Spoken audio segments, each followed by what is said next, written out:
दिग्गज बॉलिवूड अभिनेते असरानी यांचं निधन, वयाच्या 84व्या वर्षी अखेरचा श्वास घेतला। विनोदी भूमिका अजरामर करणारा नट हरपला। 350हून अधिक चित्रपटांमध्ये साकारल्या भूमिका। चोरी कुणी पकडू शकणार नाही असं मत चोरी करणाऱ्यांना वाटलं होतं, पण चोरासकट मत चोरी पकडली गेली। उद्धव ठाकरेंची टीका, तर ठाकरेंच्या शिवसेनेचा मुंबईत 27 तारखेला मेळावा।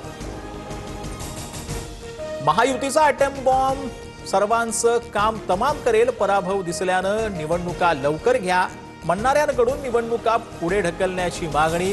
उपमुख्यमंत्री शिंदेंची विरोधकांवर टीका।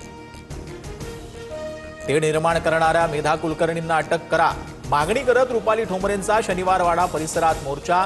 शनिवारवाडा मेधा कुलकर्णींच्या बापाचा नाही, ठोंबरेंचा घणाघात।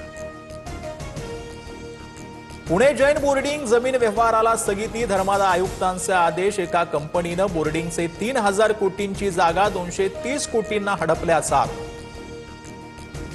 धर्मादाय आयुक्तांना स्थगिती देण्याचा अधिकार काय? त्यांच्या संगनमतानं व्यवहार झालाय।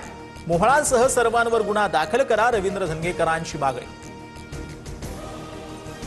चाळीसगावच्या नागद रोड परिसरात 2 गटात तुफान राडा, गाडीला कट लागण्याच्या कारणावरून झालेल्या वादाचं रूपांतर दगडफेकीत। अज्ञात जमावाकडून 4 चाकी वाहनांची तोडफोड। उद्धव ठाकरे पुन्हा एकदा मराठवाड्याचा दौरा करणार, नोव्हेंबरच्या पहिल्या आठवड्यातच ठाकरेंचा दौरा। शेतकऱ्यांना मिळणाऱ्या भरपाईची माहिती घेणार। अतिवृष्टीग्रस्तांना मदतीसाठी सरकारकडून आणखी 648 कोटींचा निधी मंजूर। राज्यातील 23 जिल्ह्यांमध्ये निधी वितरित करण्यास मान्यता, नुकसानग्रस्तांना मोठा दिलासा।